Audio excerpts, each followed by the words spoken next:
Welcome back to Saad's Football Corner. Welcome back to another live stream, another show, another video on the channel.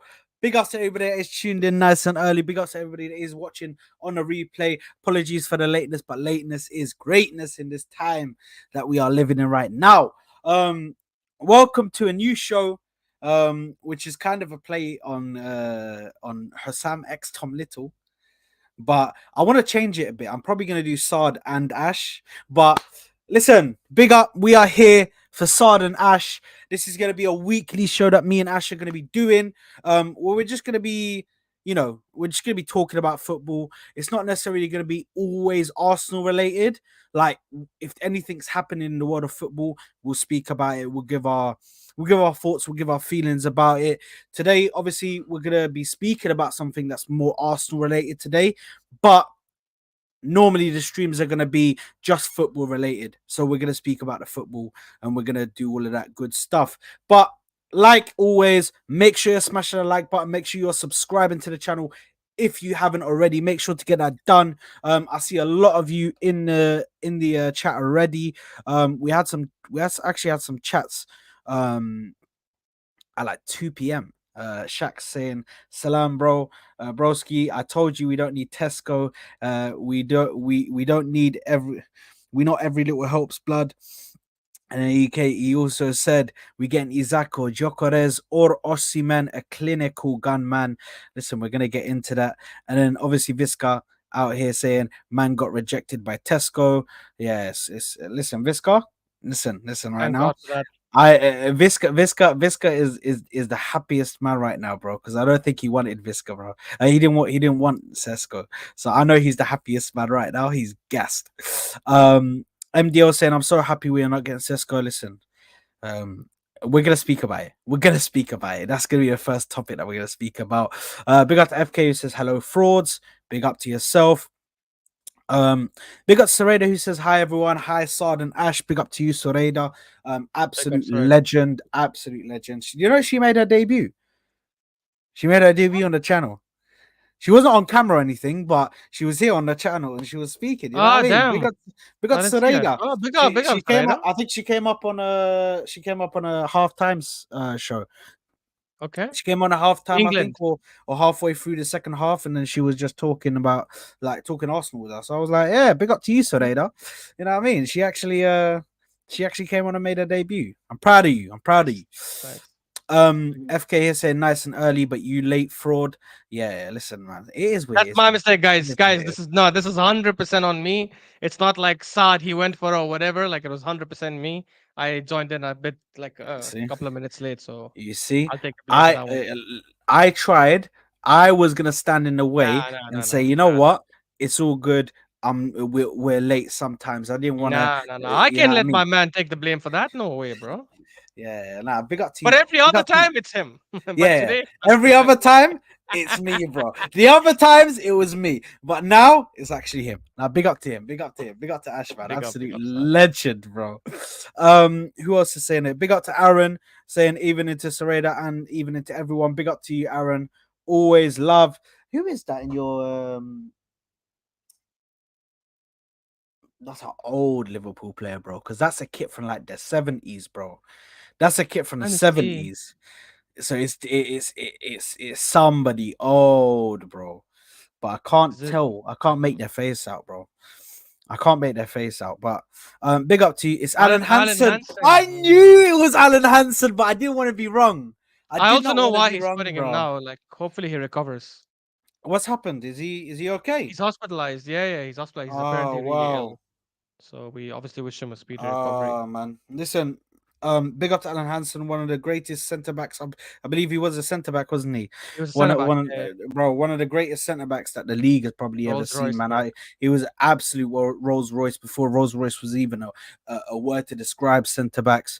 Do you know what I mean? He was the Rolls Royce before the whole Van Dijk and Saliba and all these, man, bro. He was the Rolls Royce. So big up to Alan Hansen, bro. Big speedy recovery. Hopefully he's all okay, and salute goes out to his family, and obviously my thoughts are with them. Capo saying, "Dímelo, mi gente! Dímelo!" where about Sesko D riders at? Thank you for censoring it. Yeah, thank you for just typing D. Yeah. Um, listen, we're gonna get into it, man. We're gonna get into it. But listen, big up to everybody who has tuned in. Let's let's get right into it and let's discuss the first topic. By the way, Ash, sorry, before we go, how you doing, my brother? Long time, man. We ain't been I'm on the good. screen together in a while, bro. Maybe a Yeah, week man. or something. Honestly, it's been a long time. Last time was I Gunner think we Lounge, did the the yeah fight, yeah bro. yeah yeah. The Yo, fight, bro. I remember that. It was heated, I bro. It remember was that. heated. It was quite heated. It was quite heated. It was Yeah, nice. It was nice. It was good. Yeah, yeah. But it's been good, man. I've been busy, but good. yeah, yeah, quite good, man. It's a nice time now. It's obviously quite hot here, but that means Mm. more things to do. Hopefully in the summer, but yeah, man, it's a bit dull without the football. I'm not gonna lie. Plus, I've taken a break from playing as well because I've got a knee injury that's healing up, so it's a bit annoying. No play or watch, but hopefully we get some good games soon with the Euros. I think it's starting this Friday, no? This Friday, yeah, Yeah, yeah, yeah. yeah. Friday the 14th is Friday the 14th is when the Euro first starts. The first game is I believe Scotland against Germany, which is going to be absolutely mad. But before we start, listen, I just want to say a big congratulations because I don't think it's been said on stream. A big congratulations to Ash because Uh, he is officially going to be a father. Yeah, he's got a oh, baby on the way. So big up to you, my brother. Much love to you and your beautiful wife. I hope you guys thank you, bro. are blessed with this absolute blessing. Can we get congratulations, Ash, in the chat, please? Can we just get a Big up, congratulations, Saad. Ash, for Ash, man, because he's bringing life into this world. Inshallah, it's a beautiful baby, and well, it's gonna be a beautiful baby. But listen, Yeah, inshallah. inshallah, inshallah, it can be a boy just because project, project, project. I listen, Project Bukayo Saka. You know what I mean? We're starting early, bro. Nah, Even nah, even bro. though even though I don't live in the same country as you, I'm gonna have to get like weekly scouting reports. You know what I mean? I'm gonna have to see the progress, and then as soon as he's ready, we fly him out to London. You get him into the Arsenal academy. Khalas, salaam alaikum. It's done. You know what I That's mean, it. Yeah, that's it. That's it. That's bro. That just drop them off from school, drop them from college. Just say focus on the football. One in bro? million make it, but don't you gonna be Bro, that one. You gonna be that one. You better you make it, gonna bro. be it, bro. Exactly. You're Yeah, gonna yeah, be that one, bro. That one in exactly, a million. exactly. You're gonna be that one, bro. You have to do That's it. it, bro. By hook or That's by it. crook, bro. It has to be done. That's it. And the football ready for him and everything Yeah, from the from the time he's born. yeah. Hey, we are here, man. We are here. But listen, big ups to everybody that is tuned in. I guess um let's start with the first topic at hand, which Yeah. is obviously the big news that broke today. Sesko has chosen to stay at RB Leipzig. He's signed a new deal, which I think runs his contract until 2029. He's also included in that contract, has been given a promise that next season he is going to be allowed to leave for a decent fee. It's not going to be something crazy like 100 mil, 80 mil or something. They're not going to price him out like to just get as much money as they can, and if they don't get it, they're going to keep him. They've given him a promise that next season they will, or next summer transfer window, they will let him go to a big club if a big club comes out. But let's start off with you, and then let's get your thoughts. What are your thoughts on the whole Sesko rejecting us? Because a lot of people are gonna say he didn't reject us. He did reject us, bro. He chose to stay at RB Leipzig. We were in for him. He did reject us. But what's your thoughts on him anyway, staying at RB Leipzig, and your thoughts on Sesko as well as the transfer? Look, while you know me, bro, like we've been doing this for like a year, and I'm quite unbiased. If I'm more than happy to criticize something about Arsenal or say someone is rejected, as if that's the case. I don't know if I would call it rejection. I think like we didn't go in proper hard for him, like with Chelsea, and I think he probably just thought it might make sense for me to renew one more year. I would have been interested to see if we put in a serious bid. That RB Leipzig were interested in, not a bid that they were always going to reject. Like I don't know what they were asking for. Let's say they were asking for 50 million, and let's say we put in 50 million, and we actually enticed them with a Okay. good offer. Yeah, I would be excited to see. Like, I would have been interested to see. Okay, what would he have done then? right? Because I think it's a lot easier sometimes to make a decision if your decision is between renewing a contract or looking at other clubs. I think it's always more difficult to make a decision when those other clubs are giving you a very hard cold offer, and your club is saying, "Shit, we just got the money we're asking for. So you know what, Cisco, if you want to leave, leave." But I think because they were fighting really hard to keep him, and they didn't get any offer that obviously like blew their minds, where they said, "Yo, this is Mm. too good of money to reject." It kind of made it easier, I think, for him to make that decision. I think personally for him, it's a good decision. I've seen a lot of these players leave a bit early. He's doing well in the Bundesliga. The guy's only 20. Like we need to remember that. Like he's only 20 Yeah. years old. It's not like he's 24, 25, and it's about time he makes that move. I also don't think he's the kind of player who's like, I would understand if someone like Florian Wirtz, let's say, was to move now. Like, not to Real Madrid or Mhm. something like that, but to another big club. I'd get that because he's that big of a talent that even at 20, if he makes a move, it still might be good. I Yeah. don't think Sesko is at that level where he's like a Florian Wirtz or a Pedri or Musiala or these kind of players where it doesn't like he can move a bit early because he's already at Yeah. like such a high level. Mm. I think he still has like 1 or 2 years more to go in terms of development and actually performing and stuff. I think he's playing the Champions League next season, right? Yeah, they Yeah, are. yeah, They RB finished Leipzig fourth. are in the Champions League. Yeah. They finished fourth. Yeah, so hey, he has one more Champions League season. I think after that, he should look for a move. Now that's from Yeah. Sesko's side. From Sesko's side, I think he did the right thing by renewing. From our side, I'm like how my stance when we discussed it last time. I'm actually glad that like he ended up renewing and we're not getting him, because I said this last time and I'll repeat it again. When you watch a YouTube compilation of a football player, you're supposed to see the best of them. Like if I play a Hatem Ben Arfa YouTube compilation right now, I'll be like, damn, this must be one of the Oh, goats. This must be one of the goats. If I play Adel rubbed, Tarab's compilation right now, rubbed. bro, I'll Yeah, genuinely my feel like guy. shit. Exactly. I'll feel like this is one of the best plays I've ever seen. Obviously, because that's what YouTube does. His YouTube, I'm not, it wasn't meaty, obviously, but it was so average. It was so like Hey. maybe above average at best. There's some good goals here and there, but it wasn't something like mind blowing where I'm like, oh yeah, this is the kind of guy I want to get. And I do watch the Bundesliga, but I haven't watched him specifically that much. So I don't know. I was just not a big fan of him. I felt he was slightly like a bit lanky, like he was like another version of Holland for me. And Mm. obviously, while everyone dreams of having a striker like Holland, Yeah. but I think that's only if everything else in the system is perfect, right? Then adding Holland like as a cherry on top of the cake is fine. Adding Holland to a team like City that was winning Premier Leagues and reaching the semi-finals and finals of the Champions League, It worked. that made sense. It worked, right? Because yes, he won't give you anything like in terms of hold of Yeah. play and creating something out of nothing and quick movements and dribbling. But Mm. City were already doing that to such a high level that they needed someone to be the difference maker in some places. I don't think we're at that phase, right? My concern, however, though, with not getting Sesko is even though I don't want him, I'm glad we're not going. I wish there are 2, 3 other strikers in my mind that I'd rather go for. My Yeah. only thing is, I think if Arteta was going for him, and Hooks will love hearing this if he was here, I think Arteta was going for him because he wanted him to play second fiddle to Havertz. Because like this guy's 20, he'll be willing to sit on the bench and he's coming to a bigger team, new league. Havertz is already the man in form. So I think that's why he was going for someone as easy of an option as Sesko, who wasn't even costing us like that Mm. much. If they were selling him, they're going to sell him for what, 45, 50 million, which is nothing compared to how much people are getting quoted for like Yeah. Isak and Gyökeres and all these guys. Or not Gyökeres, but Isak at least. Mm. Um, my thing is now that Sesko's out of the question, I think you and I both agree we need a striker, right?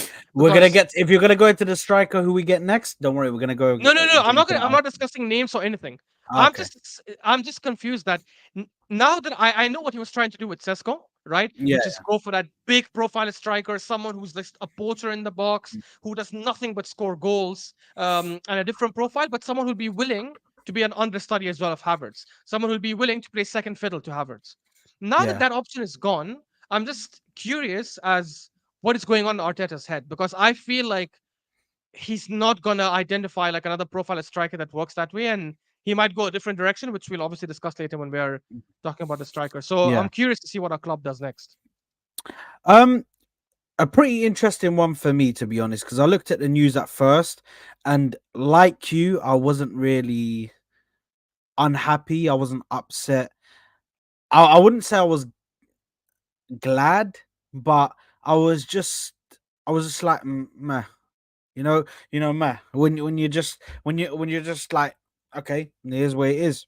Like I wasn't really bothered. Do you know what I mean? It didn't bother me that we just lost a striker here in Benjamin Sesko. Do you know what I mean? I wasn't necessarily disappointed or anything like that. So I feel like looking at Sesko as what he is, which is a young player who is still raw around the edges and needs some training up. He needs some more experience at the top level. Like I can't be unhappy because we didn't get him, because I wasn't necessarily 100% on getting him in the first place. So why am I going to be upset that we didn't get him? And just my thought process as to why I say that he rejected us. Whenever you're in for a player, you are in for that player. It doesn't matter whether, for me personally anyway, this is my opinion. It doesn't matter whether you've put in a bid, it doesn't matter whether you've talked to the player, whether you've had a conversation with the player, all of this, all of that. I don't really care. Do you know what I mean? Like, if you are in for that player and your name is by that link, and it's not by, if it was one journalist and it was a one-off and somebody just said, oh, Sesko, Arsenal in for Sesko, okay, but these are multiple journalists and big journalists that are saying we really like him, we really want him, la da da da da. So I think at that point he has rejected us because we were in so deep for him, and we were at a point saying, you know what, we really like this guy, we really want this guy, we want to bring him to Arsenal. Do you know what I mean? I can. That's why I say that they rejected us. Now that I got that off the head, and put that to the side, I I think when it comes to Sesko, like, of course he's got some qualities that you definitely want in a striker, and I feel like with Haaland, he is that type of Haaland striker. But it's whether you're gonna get Haaland or whether he's gonna flop.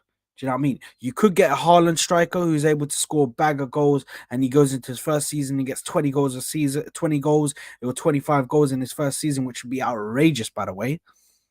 Or he could come in and get 5, 10 goals and then bang. So it's a below average season for a striker, to be honest, because a 5 to 10 goal season is below average for a striker.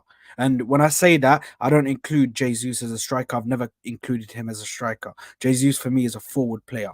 He could play on any position on the front three. So I don't classify him as a striker.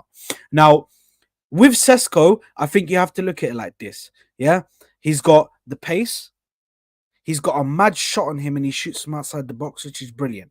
This is what we need. We need somebody who's actually going to take those shots on and has actually got the accuracy and the power behind it to actually put it into the back of the net.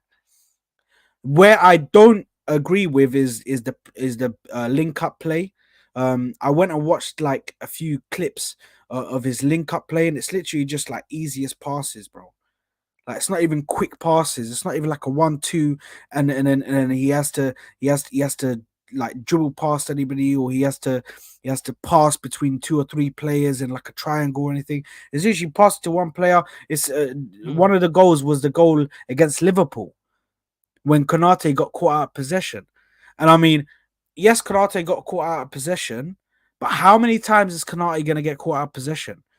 Let's mm, face it, Konate is a top level centre back playing at the top level and is a very good centre back. How many times is he going to get caught out of position? So you caught him out of position once, or a position, sorry. You caught him out of position once. You know what I mean? It doesn't make sense to me. So listen, as much as I didn't mind Sesko, I was always going to be iffy. I was gonna see.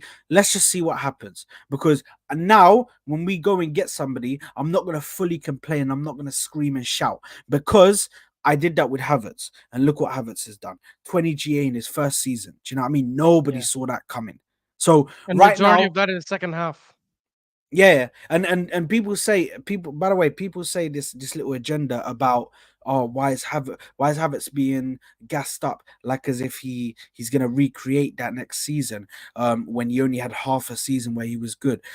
The reason why he had half a season where he was good is because the first half he was playing in midfield, which wasn't a Yeah. good position. him and cancelled him out of the game completely. Completely.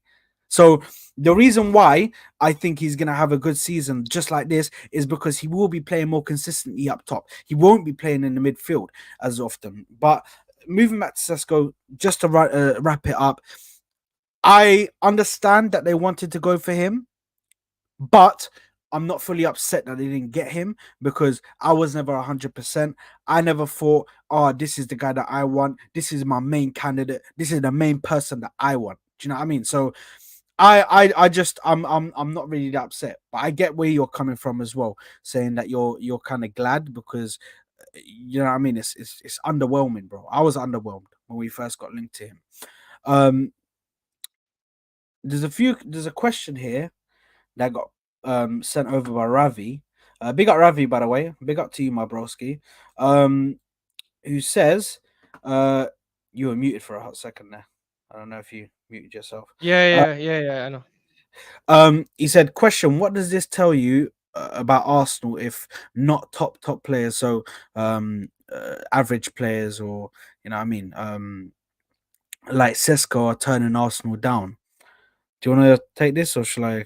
Shall I go? Ravi, I need you to clarify because when you say if now, are you trying to say if now top players like Sesko are turning us down, or you're trying to say Sesko is not a top player and he's rejecting us?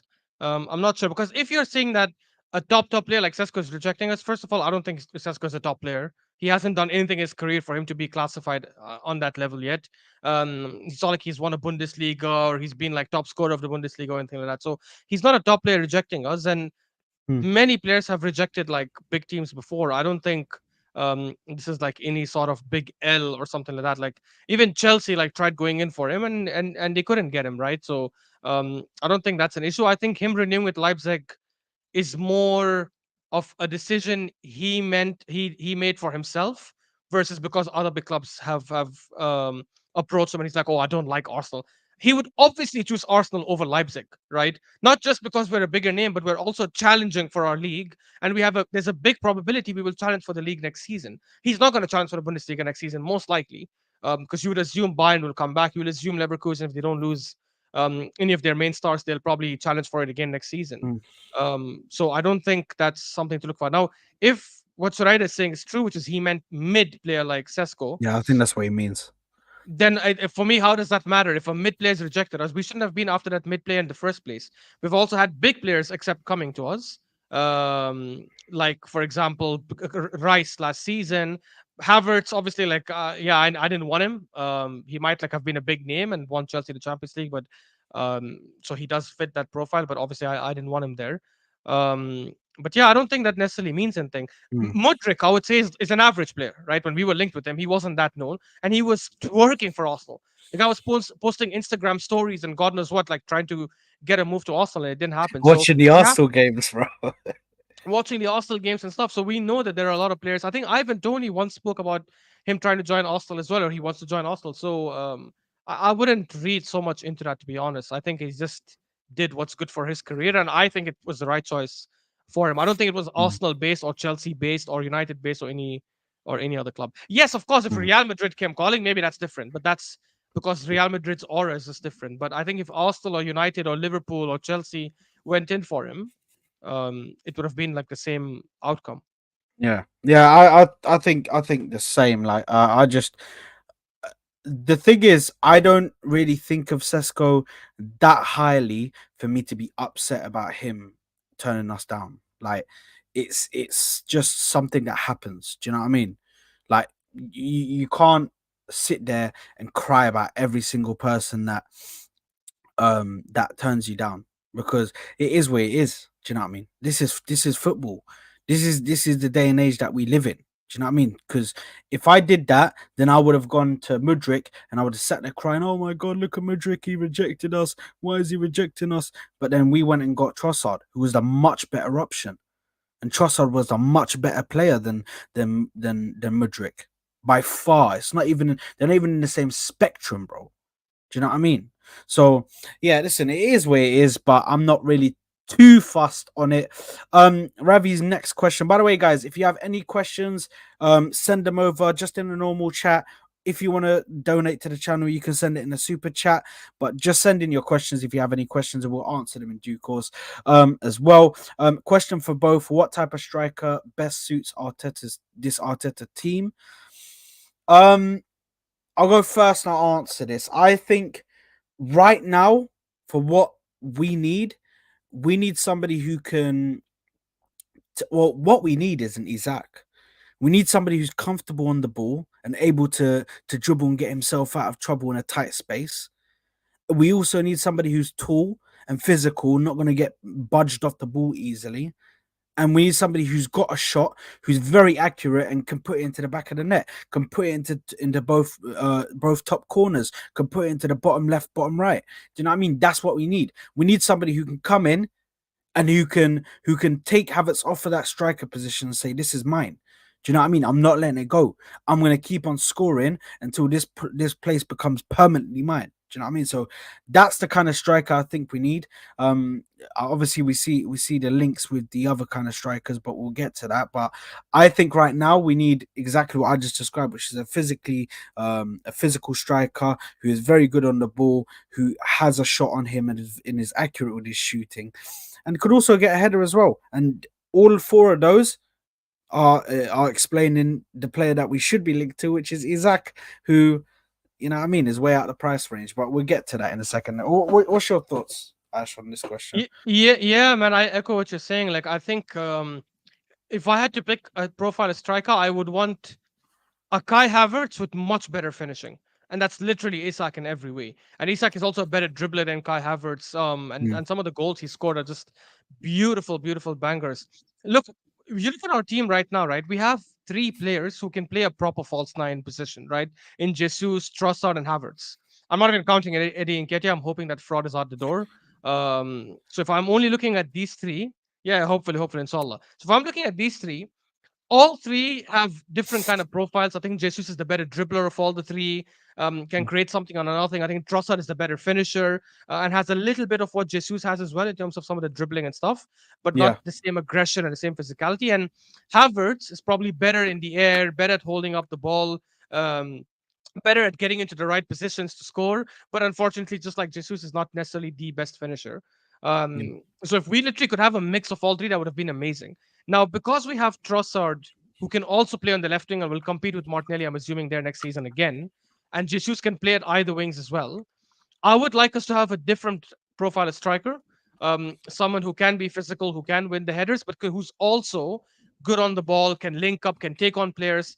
And you might think this is too good to be true, like to ask for a striker who can do everything. yeah. But I think Isak is as close to that as possible. He's not the most physical striker. I think he's a bit too skinny when you compare him to some of the other physical big strikers who bully centre backs. But Mm. he's I think physical enough to do a good job at holding up the play and getting past the centre backs and giving them trouble. So for me, that kind of profile of striker, I think, would work best. Would complement what we already have. That's the main thing. Yeah, that's the thing as well, bro. He would complement what we have at the moment. If I'm being realistic on what we have at the moment, I do think he will complement it. Yeah, Listen, I've been I've been following Isak for a while. Um, and I've been looking at him from his days at Real Sociedad, to when he came to Newcastle, and I just think, bro, Isak is he looks like taking Mbappe out the equation, he's the closest thing there is to like an Henri-esque player where he just doesn't yeah, care. He will just take the ball and run with it, and he will just shoot from outside the box, and he will just curl it in, bro. It's just yeah. easy for him.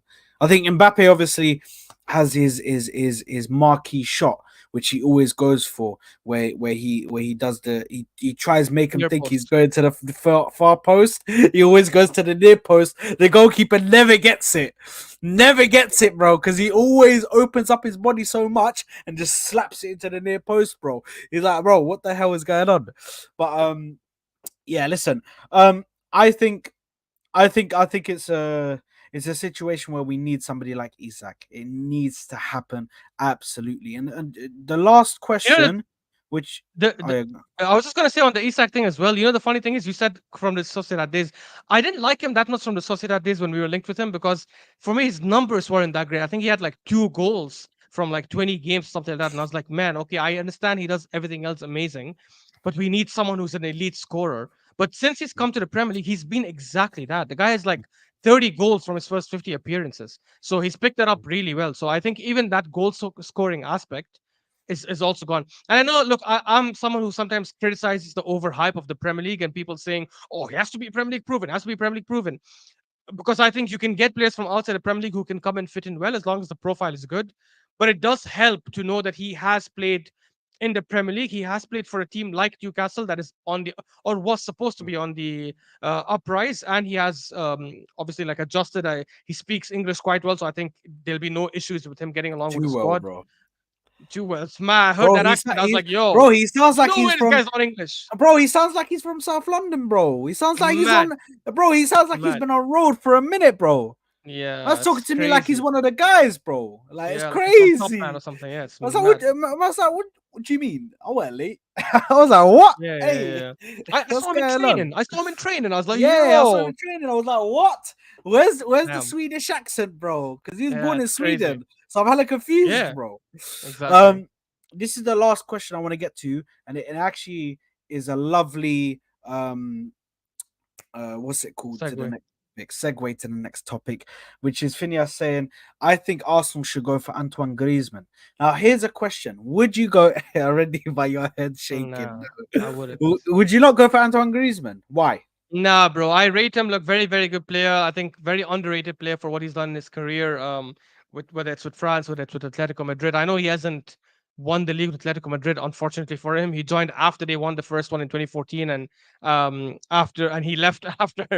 Sorry, or and he was at Barca when they won the second one in 2021. But look, he's a quality player, but I don't think he's what we need, because the best position for him, in my opinion, would be where Odegaard plays, with behind the striker. I know Odegaard a lot of times drops as an eight, but technically he's the playmaker of our team. And I think if we didn't have Odegaard, I would 100% say Griezmann behind whoever the striker is, along with Saka and Martinelli at either side of him, would cook.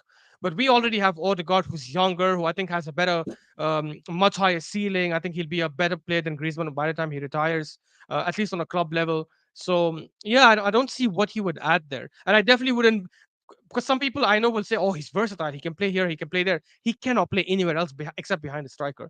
He's not the Yeah, I best. do If you agree. play him alone as a striker, he's not the best. If you play him as a right winger, that's not his game, and he doesn't have the pace to take on players on the right wing. He's not the most skillful dribbler anymore. At least not anymore. Maybe he was in Real Sociedad back then when he was with Carlos Vela and stuff. But I don't think he's that kind of player where he could dribble past people now for fun and stuff. Um, so I don't see any position for him. And before anyone says like, "Oh, but you can get him as a squad option," it's good to have depth. Certain players will never come to be depth players, right? And you also have to be like, I want a backup, a decent backup for every single one of our starting 11 players, 100%.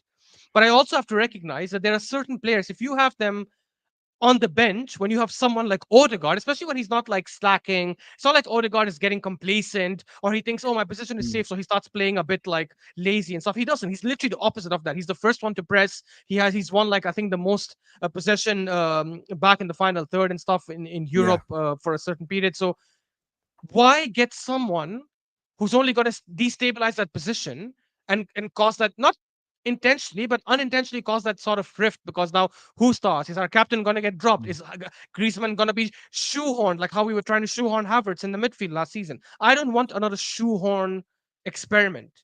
I want someone to come in and just fill in a position that's needed. So I would rather you give me a right winger who will compete with Saka, who will cover for Saka when Saka is not mm, available, versus getting me an attacking midfielder who's that good of a level that it'll be a close competition between him and yeah, Odegaard. And I think Odegaard's yeah. I better, agree. anyways, in my opinion. Yeah, I agree with you, man. I think he won't hold bench, bro. He won't hold bench. He'll come in. He'll be like, bro. Right now, he's probably getting deals from Saudi. He's probably getting deals from MLS, talking about hundreds of millions a season. Like, bro, he's not gonna come here and accept bench. You know what I mean? He's gonna come here to start. That's the reality of the situation. Um, So yeah, I don't think it will happen. Even if we did go in for him, and also Ravi saying, "Would you take Upamecano?" No way in hell, no way on God's green earth. Yeah, would I ever in my life take him? And if he does come to my club, I won't accept him because no, that guy is the definition of overrated by certain people, bro, and certain people in football, bro. Because how that guy gets on that guy, you know who's overrated by? Didier Deschamps. That's who overrates him, bro. Because the fact that he plays for in Didier Deschamps' team every single competition, bro, is absolutely disgusting. Absolutely disgusting. The fact that he plays over Saliba is absolutely disgusting. Absolutely mad. And it makes no sense that he plays, man. So no, I don't want to take him. He's not better. He's not better than any of the centre back options we've got. I don't even think he's better than Kivior. I'll keep it a stack. So I'm all good. Leave him where he is, and let's go in for an actual centre back like Diomande. Let's go for somebody who actually is good, rather than going for Upamecano, who I think is washed. Um, anyway, moving on. The conversation we're gonna have now, obviously. Go ahead. You want a mic check? Oh yeah, can you hear me by the way? Perfect. It was perfect before. I don't even know what you did. Oh no. I no, I think there's because I put an amp and stuff, so an amp gives it a bit slightly better Okay. clarity. But yeah, by the way, I agree with you with the open account. I think you went a bit far in the end No, with he's washed. Kivior. He's With washed. Kivior, no, you went a bit far Oh, with what? Kivior. Kivio. No, no, hold No, that. because Bro, charge no, it. no, Charge no, it. Charge it. Charge it. because I'll tell you why. I'll tell you why. I know why you're saying this. You're saying this because of the disaster class he had against City 2 seasons ago in the Champions League. I agree. He's too rash. I definitely would. I wouldn't start him ahead of Gabriel or Saliba on my team. That's mad. And the fact that he starts for France ahead of Saliba is insane. But I don't think he's. I definitely think he's better than Kivior. If you tell me get him as backup and he's willing to hold bench, unless it's like some. Actually, even then, bench I wouldn't take him because when he does play, no, because I just thought about it. I just thought about it. Yeah, Gabriel and Saliba played the entire season last year. I know Gabriel missed the first 3 games, but he was available. Imagine one of them is due an injury soon. So imagine if one of them gets injured and Upamecano is like starting for like 6, 7, 8 games in a row. That's guaranteed 2 games we're gonna drop points because of his blunders. So I wouldn't even take him on the bench. But I think give your comparison is a bit insane. I think that's a bit too Yeah. far. Okay. Nah, listen, it is what it is. But listen, by the way, Congo are getting cooked. I just want to let you guys know Oh, this right now. 100%. Congo are 100%. getting cooked, sliced up, and put on a plate, bro, on a platter Yeah, yeah. right now, Congo bro. who, bro? It's 4-0, bro. It's 4-0 Yeah, right now. yeah. I've seen. Yeah? Don't worry, man. We're there, bro. Bro, Unahi with a goal.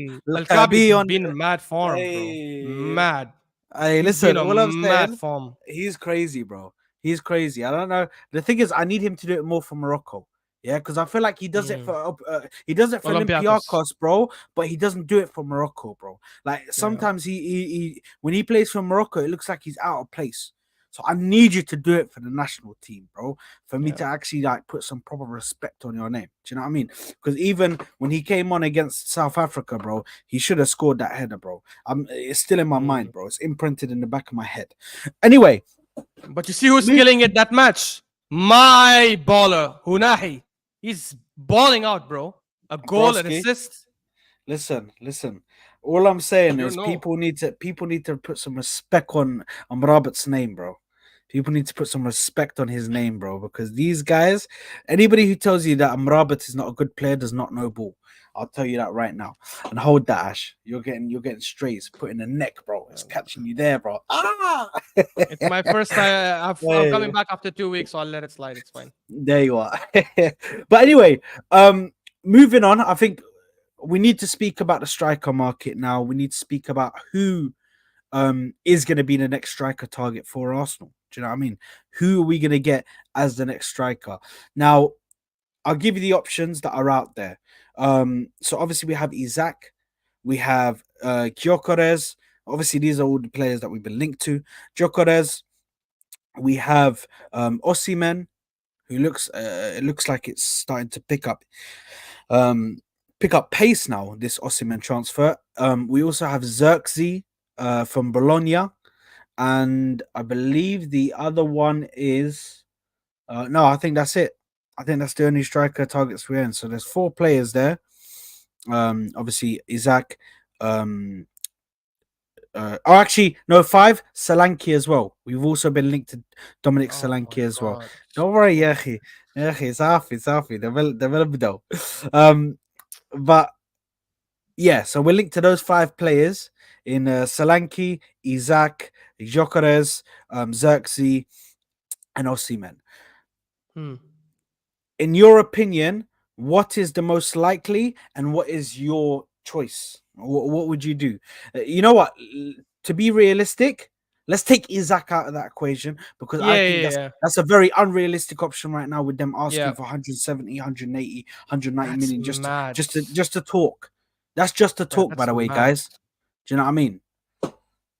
What Yeah, would look, be your for me, your I've said this before, and obviously, I know like some of you guys disagreed last time, which is crazy because a year ago we were all like over this guy, like, and we wanted him at a club. I still want Osimhen. I still think Osimhen for me is that kind of profile striker that I was discussing earlier.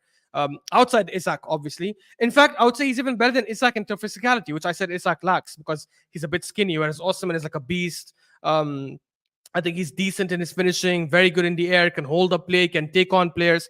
I still remember that game from what 3 seasons ago, 2 seasons ago against Liverpool when they Mm, destroyed them 4-1 and he cooked Van Dijk and stuff like. I don't know, man. For me, like I still feel like he's the like perfect striker. And for me, the fact that he finished 10th in the league last season, right, and didn't have the same season they had 2 seasons ago, that's a good thing for us, which means his price would have dropped. Right. And with all the allegations that happened with Napoli being racist and stuff and all the stuff they've done with him, I think that's even more like that makes it even easier to go and get someone like him. So, and what, how old is he? The guy's not even that old. I think he's like 24, 25, maybe max. So he's not even yeah, in I a, think so. Yeah. yeah, he's not even at a bad age, like where he won't be able to. He's still young. He still has to prove himself. Nothing like that. So, yeah, he's 25 years old and he's 29 December 1908. So he doesn't turn 26 until the end of the year. Um, Mm, so yeah, man, for me, I would definitely go for Osimhen. I think he can give us like 5 or 6 very very good years, especially with this kind of team. And again, when I look at the players around him, when I look at players like Saka on his right, Martinelli on his left, yeah. and that pace and that physicality and stuff. I think again he's another player who, in my opinion, complements our team really well. So for me, I'd definitely go with Osimhen. That's my number Yeah. one option if Isak is not available. I But actually, you believe. know what? No, no, no. I'll say this: even if Isak is available, I would still say Osimhen is my number one option. Whoa, whoa, whoa, whoa, Yeah, okay. yeah, Calm, yeah, calm down yeah. now. Calm down now. Remember what God, why am I forgetting his name? How Kunle? Sheesh, I can't believe I forgot his name. Remember what Kunle and I said a year ago? You know how there are some strikers, yeah, when they like, when you're about to play a game and the other team sees like the opposition lined up and they see these players and like, yo, we're playing against him today. This guy's gonna be a problem, right? And that fear is there, like before the game starts. Like how people used to see like certain, I don't know, Suarez, for example. Obviously, nobody in the world currently is Suarez level, but you know what I'm trying to say, right? Mm, I think Osimhen is that kind of striker. I think when people stand in the tunnel next to Man City and they see Haaland standing there, the other team is like, shit, we have to go up against him today. We better be on our freaking A game, right?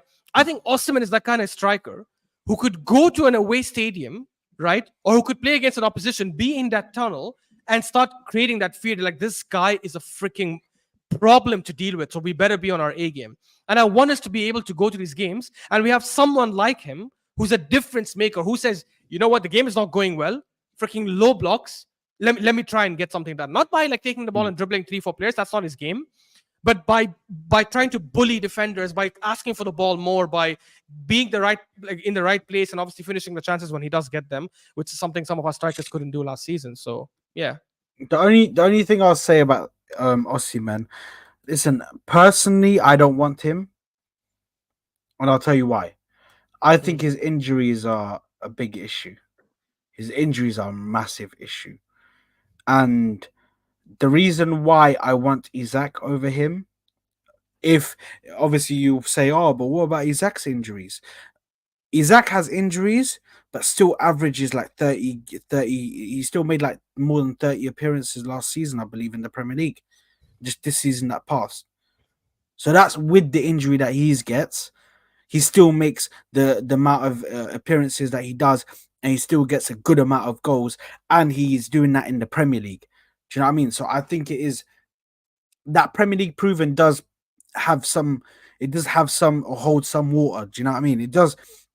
Mm, They do have a point when they say Premier League proven, because yes, you need the certain player profile, and I think realistically, in recent years, the only player we've really seen who is a definite doubt, like oh my god, that player is 100% made for the Premier League, is Erling Haaland. That's the only one, because he's physically very good, very quick. Do you know what I mean? He was able to get up in the air and get a head on the ball. Do you know what I mean? mm. He can't get roughed at the ball easy. So I think he was made for the Premier League just because of his physicality and because of how quick the game is. I think he's made for that. But I also understand that Osimhen is a very good player. Like I understand he's a very good player. I'm not trying to disrespect him in any way. For me, it's literally just the injuries. And I don't know how he's gonna handle those injuries. That if those injuries are happening to him, I know you're looking at his injuries now and you're like, shit. No, I'm not Shit. actually. I am looking at injuries. I'm looking at something else to debunk what you said, right? Because Okay, when first, we first. had this So discussion a year ago, he's gonna look at Isaac's injuries first. Go nah, ahead. not even that. Not even Isaac. Guess Go on what? then, go on Right? then. Go on then. First of all, the first point which you've mentioned about the Premier League proven, I still think that's a myth because I can name you how many. I don't know if you consider like all of them strikers, but how many attacking players, forwards or whatever you want to call them, have come from other leagues and banged instantly. Heung-min First Son, season. who came from Heung-min Son from Leverkusen, Salah from Roma, Diego Costa from Atletico Madrid, Aubameyang from Dortmund. All these guys came from other leagues outside, right? Slower leagues in the Premier League, obviously, and banged. Haaland. Now, the injury thing I was looking is not Isak's, it's not Osimhen's, it's the guy you used as reference, Haaland. Did you know he had such a, because I knew he had such a bad, horrendous injury record before he joined City, right? And I was like, man, I want to double check this because the season before, when he was there with Dortmund, he missed a bunch of games because of injury. I'm looking at it right now. So 2021-22 was his last season with Dortmund. Hmm. He missed he missed 18 days for a muscular problem, right? From September to October. Missed 35 days for a hip flexor problem from October to November. So two different injuries in 3 months from September. Sorry, 2 months from September to November. Two different injuries that kept him out for a total of 42 and 35, 77 days. And then he fell ill, which didn't keep him out for long, just I think 1 day or so, right? And where is the other one? I'm just looking at yeah, this is all so 42, 35, and 18 days. This is in the last Hmm. season before he joined City. And the season before that, he missed 4 days because of a minor knock, missed another 4 days because of a muscular problem, missed 28 days because of a torn muscle fiber, missed 4 days because of a knee problem. The season before that, he missed 11 days because of a knee problem. Haaland was injury prone before he came to City, right? Okay. And he was still the And what's physical happening? monster who bullied people. Okay, but what I'm saying is, how much, like, do we have like a player that's like that in the in the league in regards to, like, Mhm. if let's say for instance Osimhen comes in, Yeah. is Osimhen going to be able to handle the physicality of the league in regards to his injuries? Like, I understand that that I used, firstly, I think you got it wrong, because I used Haaland as the as my example to try and prove the point of like a player that is not necessarily prem proven, but a player Mm. that was good, and you kind of debunked it anyway. That was very good from you, by the way.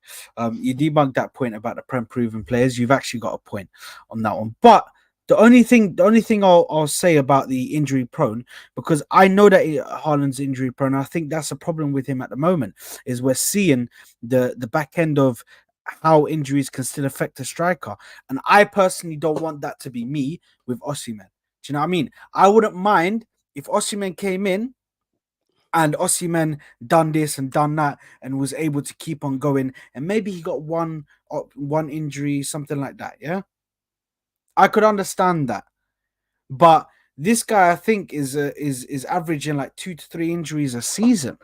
If I wasn't mistaken by what I saw, so we need to understand like he has got injuries. And listen, if we do get Osimhen, I'm not going to sit there and be upset.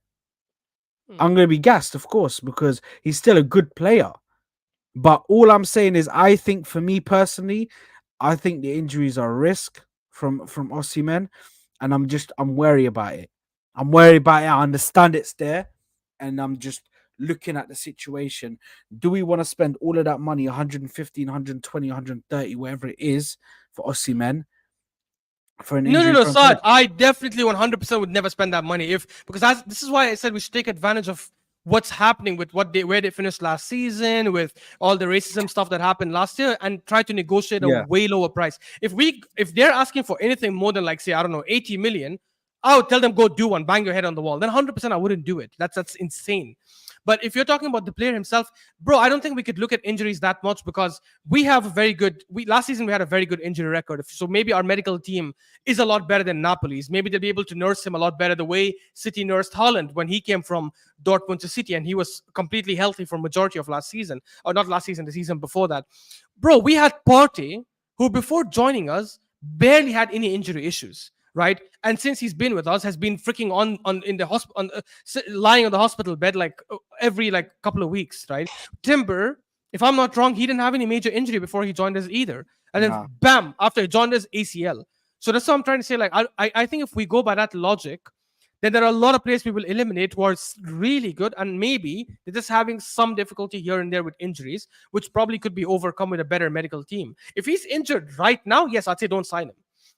Right. And I think he can handle the Premier League because he is a physical beast. He is physical. He is strong. He likes playing that physical kind of game. So it's not like we're bringing someone who's not used to the physical. Remember when we got Lucas Perez, right? Who was doing really yeah, well in yeah, La yeah, Liga and stuff. But you can tell that guy is not meant to play in a physical league frail. because he get bullied. Yeah, he's a very like he can easily get bullied by centre backs, right? Yeah, Osimhen yeah, isn't that kind of striker. So if you get someone who's physical, this is why Darwin Nunes, right? Even though he's not like been that great, and a lot of Liverpool fans criticize him and want him out, but it's not because he gets bullied by defenders. It's just because he can't finish for shit.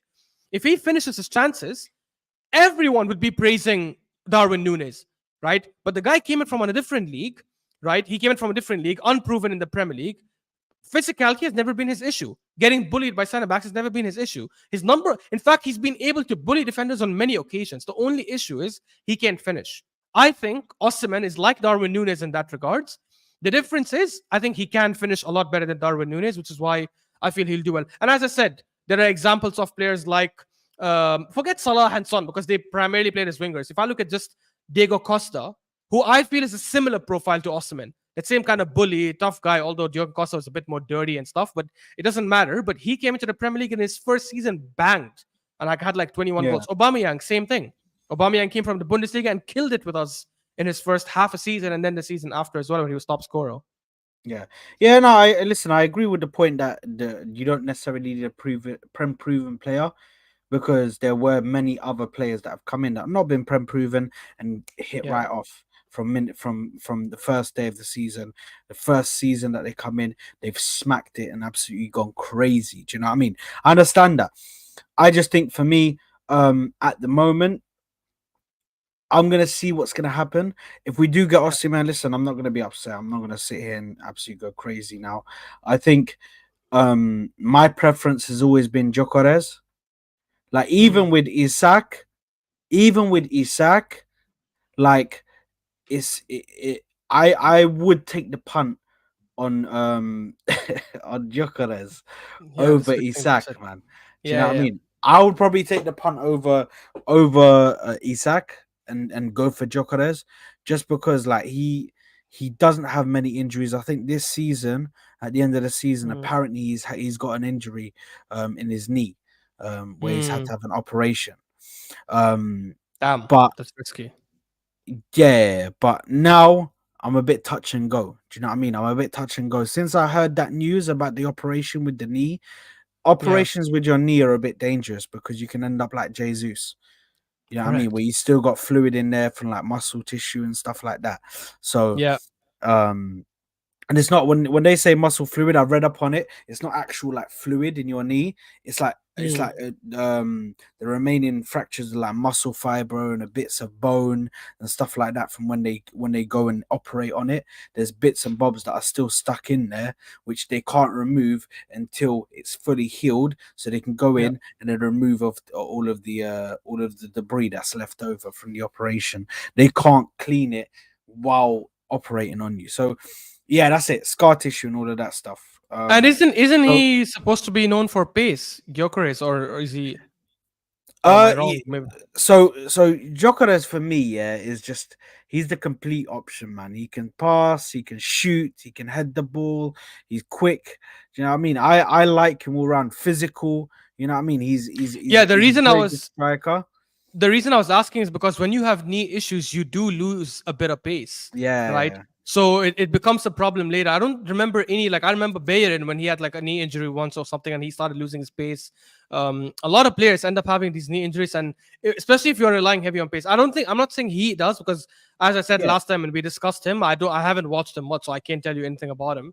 That'll help with this debate. But if he is someone who does rely, I did see that goal he scored for Coventry when he controlled the ball down and ran all the way and finished it beautifully. Like I've seen that goal, but that's did seem like he had a good turn of pace. And if he is someone who relies on it, then it's an issue when you have a knee problem for sure.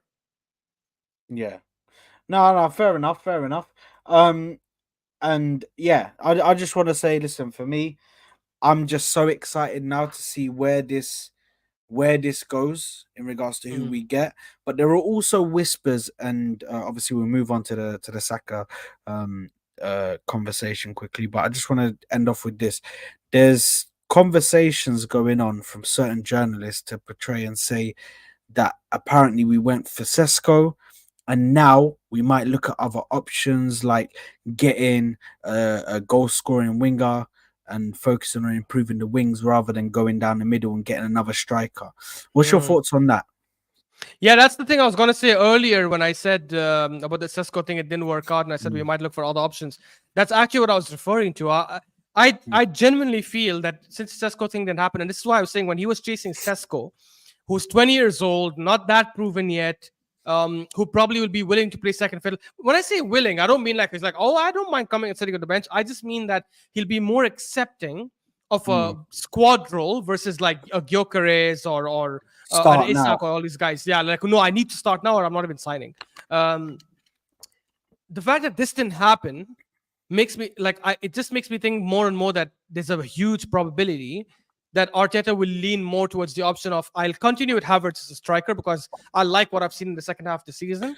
I'll have Yeah. Jesus and Trossard as backup options, and I'll get a winger, a pacey winger or whatever kind of winger who can add the goals to the team. Mm. Because I think one thing we have seen, which I will give Arteta and Arsenal credit for, we haven't been a team over the last 2 seasons that's been relying on one player to get goals. And I think that's a good thing. The fact that the system we've been playing with over the last 2 seasons that didn't require us to have a prolific striker saw us break our record twice for most goals scored ever in our Premier League history since its new inception. So I don't think it's necessarily a bad thing. Now, some people will say, yeah, but you do need that kind of striker for certain games when you don't have people who can finish and all that stuff. But I Yeah. still feel like those are I don't feel those are like finishing issues. I still feel those are like system issues. Like when we lost to Aston Villa, everyone was saying that's because Arteta switched the lineup again and played Kai Havertz in the mid and made some tweaks, which he shouldn't have done, right? When we lost to West Ham and Fulham, I don't think it had anything to do with who we started up front. I think it just West Ham, yes, we did miss a lot of chances, but these same players who missed those chances shouldn't have missed them. Like players like Saka and all these guys who missed, they would score in other games. So I don't think it was like, oh, we need a striker to like finish that. We should have our own guys should have finished those chances. Against Fulham, we were just piss poor when we lost to Fulham. So it wasn't like, oh, a Yeah. striker was lacking. We were horrendous that game. So when I look at these results and where we lost the league, I don't sit against Tottenham as well when we drew 2-2 at the Emirates. It was Jorginho that screwed us up and gave away their Yeah. equalizing goal. So I don't look at this and think, yeah, if we had a prolific striker, we definitely would have won. Unless that player is like Mbappe or something, because he could have done something in like other games and he can create something out of nothing. The, So I'm, yeah, sorry. no, I was just gonna say the thing is, yeah, and I said this so many times, bro. We don't necessarily need a striker. Hmm. We just need somebody who's a moments player who can just come out of nowhere and just give it. We need an Alexis Sanchez. That's what that's Yeah. the Oh reality. my God. That's that's That's the that's name in my mind. realistically what we need. That's what we Yeah, need. Because the thing is, yeah, I was saying this yesterday in the I was saying this yesterday in my transfer show that I done with everybody here. Bro, you know the other day I watched the comp from Alexis Sanchez at Arsenal, and it almost brought a tear to my eye. I almost cried, bro. bro. I almost cried, bro, because the amount of goals that this guy used to just slap from outside the box and top bins, middle of the goal, bro. Middle of the goal. The goalkeeper's there in the middle, he can't even get to it. Still, because it's a Saad, knuckleball. I promise you this, and I don't care what other people say. Ever since we have moved to the Emirates era, he's been our best attacker. Our best attacker, Mm. bar none, right? Over Even RVP. Henri over everyone, because RVP, first of all, did it only for a year and a half, if you remember. He came back in 2010, 2011, He was still halfway through. cold. Yeah, he was cold, but he was injured for majority of the seasons, and RVP Yeah, never yeah, had a... yeah, Bro, Alexis yeah. Sanchez in 2016, 2017 had like 34 GA in the Premier League alone, not just like overall in Yeah. all competitions. The guy was mental, and the way he was creating something out of nothing, the way he was scoring some banger goals, the way he was finishing, the way he was linking up with Cazorla and Mesut Ozil and Walcott and Ramsey, like bro, I think for the duration of the Emirates period, I don't think we've seen like we have had a better attacker in that period. Obviously, people say yeah, but we had Henri, but I think Henri only played at the Emirates. Was it one season, if I'm not wrong? So I'm not going to say Yeah. that one season of Henri is not better than Alexis's 34 GA season. He's the best attacker. So I want us to have someone like that. I do want us to get a striker. Don't get me wrong, but if there's no available option, because I'm 100% against us spending 110, 120, 130 million on Isak or Osimhen, even though I like these guys, but I think that's stupid money, especially when we don't have unlimited money. If you come and tell me right now, bro, we have a $500 million war chest, right? And there's no issues at FFP, we're good to spend, no issues. Yeah, 1,000,000% I'll say go get Isak. So what if the money's not a problem? But Mm. money is a constraint. You cannot pretend like it doesn't exist. You cannot pretend that we don't have a budget limit, right? And you cannot pretend that we don't have other holes we need to fill in the squad, right? Other gaps we need to fill in the squad. So with that in mind, I would, if there's no option of a good striker available, I don't want to settle. Don't go get me some 22, 23-year-old unknown who we've seen a few clips of, or who we scouted for one season, and we're like, you know what, maybe he can do a job because our first 2, 3, 4 options are not available at the correct budget, or just don't want to move. Don't settle. Mm. If there's no proper striker, as much as it'll kill me to say, it'll not really kill me. I'm not that vexed about this, to be honest, because I'm willing to give Havertz praise for what he's done. Yeah. Havertz, what he did in the second half of the season, if he can carry that for 80% of next season, along with the rotation of Jesus and Trossard, I'm willing to continue with that attack if we get an incredible winger who can do what Alexis Sanchez can do. Because if your point is, not just you, but like all the Arsenal fans who are criticizing this, if their point is we need someone for those moments, Alexis Sanchez was that player in those moments, and he was not a striker. He scored for us in the Champions, in the FA Cup final, in the FA Cup semi-final against City. He was not a striker for us that game. He was a winger, right? Yeah. And also, correct me if I'm wrong with this, Aubameyang, when he scored the winning goal against City in the FA Cup in 2020 and the finals as well, I don't think he was playing as a striker. I think No, Lacazette was a he striker. was playing as a And left winger. left winger, exactly. So we don't Yeah. need a striker to be winning us those moments, if that's the argument And some even people are trying to have. Sanchez on that left wing. Sanchez was on And the left Sanchez on wing that left wing when he every was winning us time, bro. games. So dangerous. Oh my. Exactly. So if you can tell me, get a proper winger. Now, who that winger is, I don't know. And what position also, I don't know. For me personally, I'd rather have someone on the right. Because I think left we have Martinelli and Saka. Sorry, Martinelli and Trossard. And I think we can also play Saka on the left in certain games. Let's say Martinelli and Trossard are injured, or one of them is out of form and the other one we want to keep on the bench. Maybe we can get an incredible new right winger and have Saka play on the left some games. Not all games, but some games, if we want to accommodate. But the games where we have Saka out of form, which happened last season, right? We've seen a couple of games where he was stinking it up, right? Or games where he's injured. And by the way, he's bound to get injured soon because the guy has played like Yeah. I think 98 of the last 100 games or something like that. Like it's something Bro, mental. he's playing games now for England. He's gonna play Yeah, games. there you go. There you go. So Like, I would get someone on the right, compete with him, and even rotate with him whenever needed. yeah, listen, I completely agree with you. And speaking on that, Mm, speaking on that, now that we're on the conversation, let's end off with the final topic of today's yeah, stream. By the way, guys, smash the like button if you haven't already. Smash the like button. I think we're on like 25 likes. Let me double check. How many likes are come we on, on guys. now? We're on 24 likes. Can we get this to 30? Can we get us to 30 likes, man? Come on, guys. Come on, get us to 30 likes. Let's get it done, people. Like if you Come haven't on. already. Make sure to get that done and subscribe to the Convert channel. like Havertz the striker. Don't convert like Havertz the Exactly. midfielder. Don't do it like Darwin Nunes, bro. Don't be a Darwin Nunes. Don't be a Havertz in midfield. You know what I mean? Don't be a Nicholas Jackson. Make sure to go out there Oh, and smash that like button, bro. Make sure to get that done. The last thing I wanted to speak about is, of course, Saka as well, and it was a lovely segue bringing him into the mm, conversation. And I want to speak about the hate that he gets. I think we need to address it, as obviously this is being predominantly an Arsenal channel, but we still do a lot of other footballing things. Um, I want to speak about the situation with Saka, and I think it's best that I start. yeah. Basically, I think that he is overhated. I feel like the hate is way too much now, which is actually starting to get unprofessional. Like, I could understand like there's tribalism in football, people are they're hating on him just because it's what this game is about. You hate on your rivals players, you disrespect their players, even though we all know that Saka is brilliant. Yeah, we all know that Saka is brilliant, but we still hate on him. We still go over the top and all of that. Yeah, with the whole limp thing. Where I think it's a bit disrespectful and it's so unprofessional is when news anchors are doing it, and when people and pundits and people that are in the news Um, and people that are in mainstream media are out here having the cheek to come out on mainstream media and say, "Oh, we might see him limp again. He might do his limp again." Like, bro, are you crazy?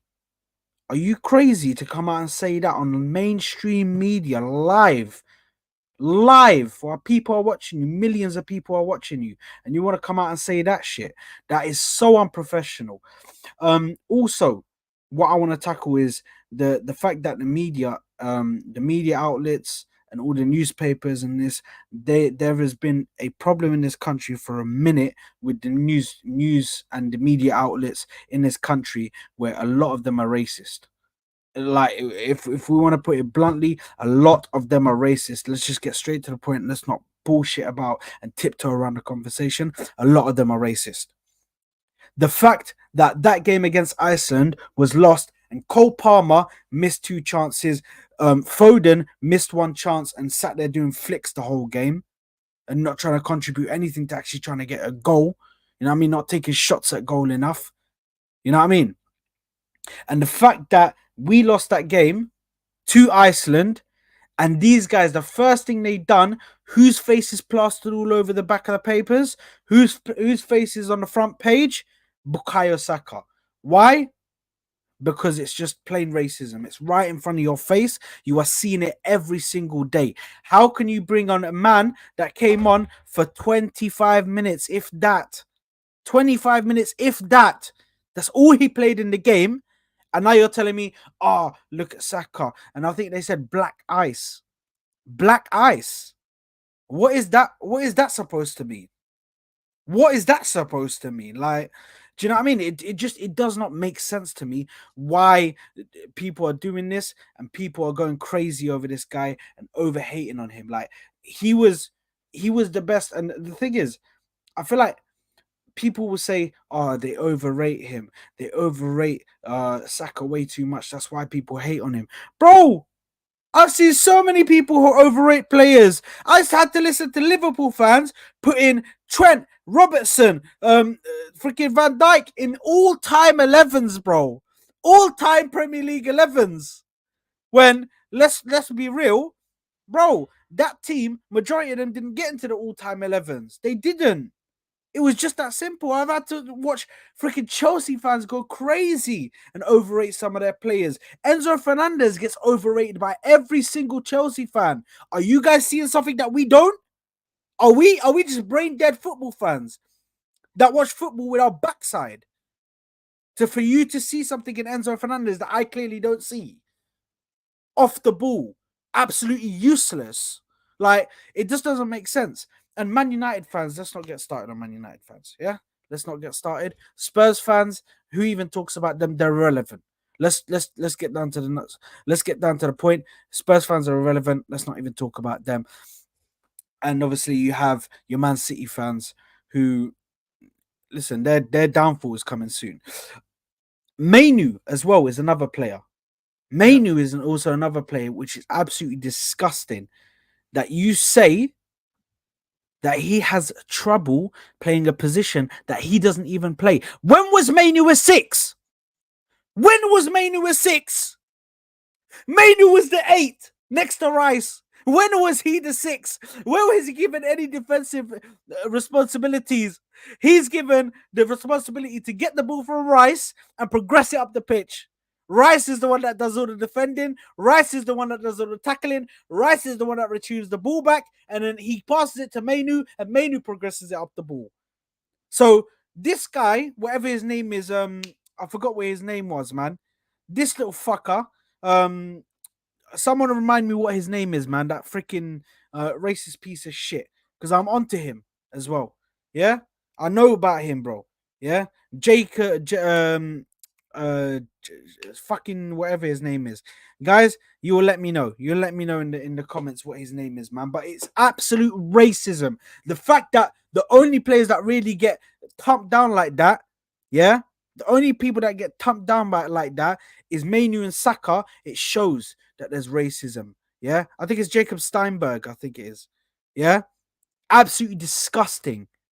I was seething when I saw that. I'm not even a United fan. I'm not even a United fan. I hate United with all my guts, and I am seething when I'm reading that about Mainu, bro. Because I'm like, how do you guys even watch the game? Like, or do you just sit there and just type absolute bullshit and just put it out? Oh yeah, that's fine. They'll just read it. Like, you are journalists. You went to uni, yeah, and you paid God knows how much to get your degrees in journalism and this and that, yeah? And then now you come out and put bullshit like that on the mains. Like, bro, get this man off the roads, bro. He does not need to be in this place putting out stuff. Like, it's crazy to me. But anyway, I've had my little rant. The media is absolutely racist and it stinks of it. It has been like this for a minute. Sterling faced it. Rashford faced it. Freaking back in the day, bro. So Campbell faced it. So I've seen it before. I'll see it again. It is where it is. Even players from Liverpool, you know what? Aaron brings up a very good point. Even any Liverpool player that was playing in the English team before used to get discriminated against because it was the whole Liverpool thing, and they had the whole thing against Liverpool. We won't get too much into that because that's actually very political. But listen, this is the thing, yeah?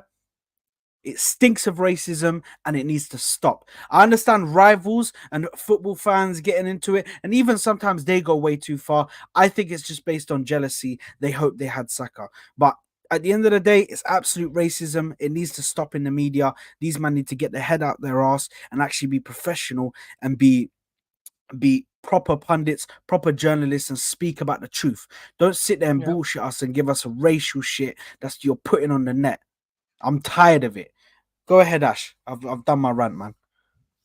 No, man. Look, bro, it is disgraceful, as you've mentioned. It is despicable.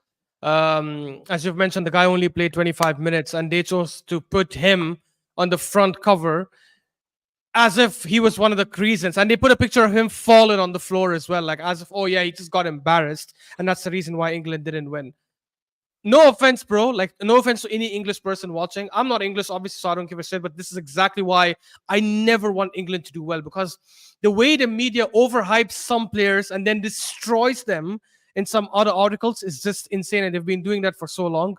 And my main qualm with the Saka thing, right, is as much as I hate the media for doing this, and yeah, we can definitely say that they're racist, or whether it's racist or not, but it's still a racist behavior to do things like that. Whether we want to say that or not, for me, my biggest qualm is still with rival fans, right? Because I think I understand when clubs are playing against each other, you have that rivalry. I understand that, right? But I think when someone is playing for the national team, how does it make sense for you to still carry your tribalism to the national team? Right. And by the way, I genuinely believe this is an English thing only in Europe, at least. Right. Not just in Europe, but I'm saying in most countries. 100% is. Giuseppe brought Bro, up a very good point yesterday. I've seen that that. the I've seen Italian that. national. You saw it, yeah? I've seen that. I've seen that. The Italian national team, the teams in Spain with Madrid and Barcelona. Bro, in Morocco, we have Raja Al Bedawi Yeah.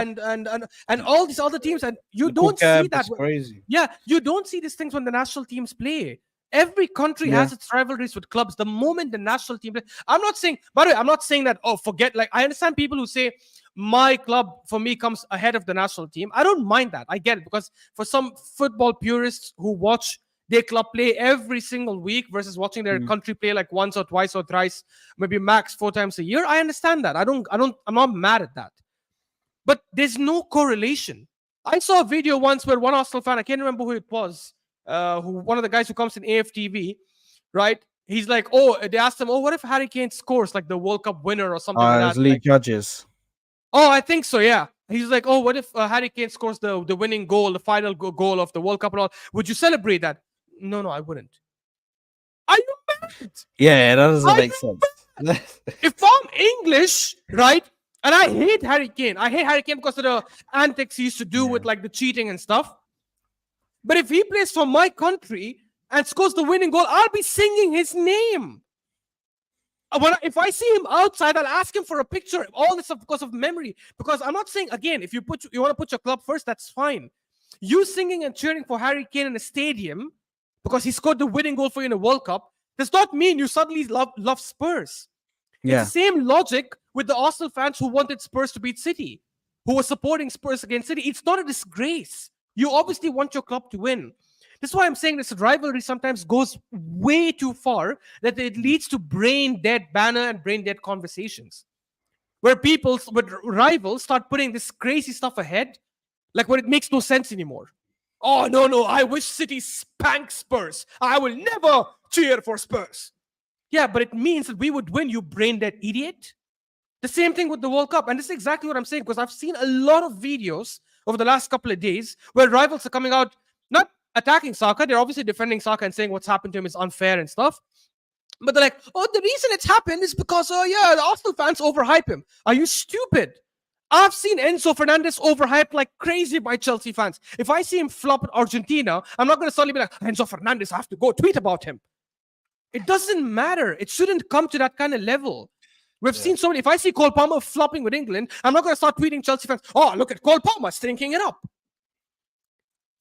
There's a difference when you're watching a national team versus when you're watching your club. I understand the tribalism and the banter and all that stuff. By the way, I'm not a fan of that banter anyways, and you know me. This is why I told you last time, I only attend like spaces, Twitter spaces now if you're hosting them. Otherwise, I don't attend any spaces because it's just brain dead banner, and I find it quite boring and tedious. Like, it doesn't have, everyone just wants to blindly defend their club and say the most ridiculous things. But it carries out to these things. And people will say, but you can't blame us for what the media is doing. No, you are part of the blame. You know why I don't blame the media as much as I blame rival fans? Because the media, as much as it sucks to say this, their job is no longer about reporting the truth. That's gone. That's gone decades ago. Their job now is about getting information out as fast as possible, right? Getting clicks to their articles as much as soon as possible. Because now nobody buys newspapers anymore. It's all on clicks. What's our click rate? What's our open rate? So obviously they're going to put pictures and captions that'll capture you because they're no longer operating in an honest manner. It's not about reporting the truth anymore. Now it's about just get the most people in. That's why you will see things like with some YouTube shows do this. Where like, oh, Sesko to Chelsea, done deal. And then obviously, if you open and watch the video, it's not. There's nothing like done deal there. It's just like, oh, Yeah. like Sesko's looking at that, and it's just clickbait to get people in. Yeah. The media is doing that to reel people in, and the reason that happens is because rivals keep initiating that. The number of people who have come out in the last couple of days and said fans overrate Saka, so that's why Saka gets that criticism. So that's why Saka comes in the spotlight. Are you stupid? What does that have to do with it? First of all, Saka has been one of England's best players over the last couple of years. So he's one of the last players who should be criticized in England, for England. I think he's England's player of the year last 2 years. Yeah. So that's a stupid argument to make in the first place. And secondly, even if Saka has had a bad game, you're basically saying because Arsenal fans have been praising their player, which is something every fan base does, by the way. Every fan base goes crazy about their club. I've got into arguments with Arsenal fans, and you know this, about Saka, and saying that he's not been performing up to a certain standard with the club towards the business end of the season. That doesn't mean I think he should. I still think he's a very, very good player and close to becoming world class, although he's not world class yet. So I don't mind criticizing Saka, but there are a lot of people who overrate their own players, and that's fine because that happens. That's what happens when you're a fan. Sometimes you get too emotionally invested. You make biased comments. Yeah. That doesn't justify you as a rival now going and saying, "Oh yeah, but you guys overrate him, so obviously he's gonna have more spotlight on him." That's so stupid.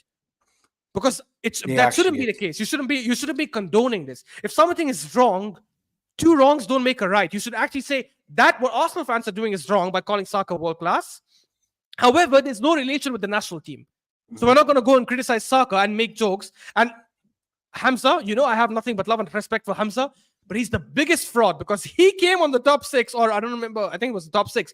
He's like, yeah, what is happening to Saka is a disgrace. And, I feel bad for the boy. And, we should not do this and we should support him. This is why England doesn't win. And he's the biggest fraud because he will literally go on his Twitter every day criticizing Saka and saying Saka doesn't perform for England. Cole Palmer's been taken by England. So he's one of the people who actually promotes this. But then he comes in the top 6, says, I feel bad for Saka. We shouldn't be doing this. And I understand what he's trying to do. He does the agenda thing on purpose to get views. It's like a gun salesman saying being an activist against gun violence, bro. Like exactly. You're exactly. Or saying, or someone selling cigarettes and saying, "Man, I don't smoke. Cigarettes are so bad, and they're absolutely terrible." It's mad. It's mad, bro. Like, and the moment, as long as rivals keep doing this, this is never gonna end. And this is why I think whoever said this on the top 6 was absolutely bang on, right? This is why England are most likely not gonna win anything for a long time because there is no proper unity. The tribalism is still there. I think Ferdinand or one of these guys came out once and said that when we used to go, like we still have the tribalism and all that stuff for our clubs. And they're like, oh, it's not there anymore. I think it is there. And if it's not there with the players, I don't think it's there with the players. I think when the players play for the national team, that hate and rivalry isn't there. I think Walker will joke around with Saka. The Tottenham players will joke around with the Arsenal players and all that stuff. I think they'll get along. I think it's the fans that don't get along that well, which kind of translates to the players eventually. Maybe subconsciously, but because that friction is there, you're never going to have that sort of unity. Yeah. And because of that, the national team, for me, always comes up lacking. Because that last World Cup should have been theirs. They were a better team against France. Also, they were a better team. But in the end, they didn't make it. And I feel like that's going to be one of the big hindrances they'll face this Euros as well. No, 100%. And just to and Southgate being a shit manager, obviously. Yeah. Southgate's the main issue as well, bro. He's the main issue. If it's between the players and Southgate, it's Southgate, bro. The manager's the issue there, bro. The underlying issue, like it's 100%. Crazy, bro. Do you know what I mean? But just to end off, I think the limping thing is a perfect example of 100%. The limping thing, the reason why this is so disgraceful, this whole Saka limping, limp biscuit, whatever it is, yeah. The reason why this is so sick, yeah, is because a player is fatigued and a player is constantly like struggling with fitness because he's being played constantly, yeah, and not being given a rest. And what do we do when he's on the brink of injury? What do? Let's cuss him out for limping, bro. Like, how does that make any sense, bro? How does that make any sense? I've always been against this, and not only because it's my own player. Even if another player is limping, I'm not gonna sit here and make fun of them for limping. because that they could be injured, bro. And it's fatigue injuries. We could have like more serious like effects on them later down the line. We saw this with multiple players. That's why a lot of the players back in the day were finishing their careers early. Obviously, there was part of it due to the drinking and unhealthy eating and stuff. But a lot of players like Wayne Rooney finished his career way too early. But that's because he was in it from such a young age and consistently playing games after games after games, season after season after season for Man United, starting nearly every single game, bro. It has an effect on you. So the fact that Saka is sitting here limping, bro, and we're taking a piss, it's crazy. It doesn't make sense to me, and I think it's mad. But yeah, listen, that's just my thoughts on that topic. I don't know if Ash had anything to say about it. He's gone off camera at the moment. I don't know if you had anything to say about the limping thing. You looked like Yeah, you were bro. gonna I jump think in. bro. I think it's mad because people generally feel like, you know how people have come. This is why I'm seeing branded banners sometimes goes too far. Someone out there has come out saying, "Oh, he always limps when he's having a bad game," and people actually took it for a real thing. Like, you think the player is actually limping out of games because it's like, man, I had a bad game, so let me save face. Yeah. And I guarantee you, these people from inside don't actually believe that, but they're saying it because they're trying to make the show entertaining. To make the show entertaining, they want to like, yeah, Saka, the limp guy, limp biscuit. Most ridiculous. Go look at how many games he's been playing. I think the guy had a record for us, like 87 games or 86 games in a row, starring, Do you know? which Do is you know mad. somebody made? Do you know maybe somebody made a funny video? And I think I need to go find it again, man. They made a funny video. Every single good game that Saka had where he limped off, bro. There's like 25 to 30 games, bro, where he's had a Yeah. sick game, scored 2 goals, assisted one, and he limps off the pitch same way, And limping that's off. how you know, Saad, that it's clear brain dead banner where people just want to use something and call Limb Biscuit and be like, oh, every time he has a bad game. And that's why I don't entertain that. I know people will say, yeah, but let people have their fun. But this is what happens. When you let people have stupid fun with things that don't make any sense, there are some other idiots out there, sheep out there, who lap it up, right? Because they actually be like, yeah, oh, you know what? Maybe this is true, and they make it a bigger thing than what it is. And because the mainstream media, as we have mentioned, and are no longer interested in reporting about the truth, and they care Mm, more about reporting things quickly and getting the audience, they will obviously put that out. The mm. remember a couple of years ago when there was the Super League news, right? And Yeah, yeah. Robbie from AFTV went on Talksport with Ray Parler and I can't remember who else, and he was supposed to talk about the Super League. And he got ambushed by Ray Parler about, yeah, the Super League is bad, Robbie. I hear what you're saying, but listen, your channel is an absolute disgrace. I don't like what you guys are doing, blah blah blah. And Robbie's like, huh? What are you talking about? We didn't come here to discuss that. We were discussing this. And that tells you the reason Ray Parler was doing that is because he was obviously told by Talksport, do this because you will get audience, right? Because we don't get Robbie on Talksport that often. This is a good opportunity now to bring him on Talksport and get a good audience so that more people call in and dial in and watch the show. So when people engage in these weird things, the mainstream media obviously laps it up and they make an article out of it. They make a show out of it to get views. So stop feeding them. When you see the media reporting these things, before criticizing them, remember, they're just giving you what the audience wants. It's the same thing when people criticize, like, oh, the Kardashians, why is there such TV show? Yeah, because there are idiots out there who watch it, who for some But reason like tuning in and watching the Kardashians talk about their asses and stuff like that. So obviously they're going to give you that. So before you mm, discuss the media, look at what the idiot rivals are saying. Look about how when someone comes out saying, oh, I feel bad for Saka, but then goes on Twitter and says, oh, Saka never performs for England. Saka, limp biscuit. Huh? it honestly, you know what? It doesn't make sense to me. And by the way, the person you were talking about wasn't Ray Parler. Ray Parler was on that interview, but it wasn't Ray Parler. It was It Simon was Jordan. Vipala. No, it was No, no, Simon no, no, Jordan. no, no. Simon Jordan is the second one, which was done later. But that one, they actually brought him for that to criticize AFTV. It was clear. The Oh, right. Okay. Ray Parler was before that, where they got Robbie to discuss the Super League, and he was giving his opinion and saying, "Yeah, we're with everyone. We don't agree with the Super League, blah blah blah." And Ray Parler suddenly threw a curveball at him and said, "Hey, yeah, I heard what you're saying about the Super League, but AFTV sucks, it's a disgrace, blah blah. And then Robbie tried bringing it back to the topic of Super League and said, "I don't know why you're discussing this. I'm here to discuss the Super League. What do you think about it, Ray Paula? Do you think it makes sense?" And then Ray Paula's like, "Yeah, it's not good, but I want to talk about your channel. Your channel, disgrace." Yeah, I He don't agree obviously with did that. it because it was clearly Yeah, scripted. He was obvious yeah, by talks, but they're doing it to trial people up. Why? Because before that, there were fans coming out criticizing AFTV, saying, "Oh, you don't speak for the fans. Why are you doing these shows, bro? If it's not for you, don't watch it." They're just expressing their opinion. yeah, I don't agree with a lot of stuff they say, but that's my point. So when fans do this banter stuff, later that's how dangerous it becomes. Where it's possible that idiots out there take the banter too far and go and criticize these players and call them racist remarks and stuff like that. Bro, I never blame Granit Xhaka for not having love for Arsenal towards the end and stuff like that. Because no matter how much I disliked some of his performances, I would never go to his social media and start cursing his daughter and his wife yeah. That's and crazy. wishing death upon them.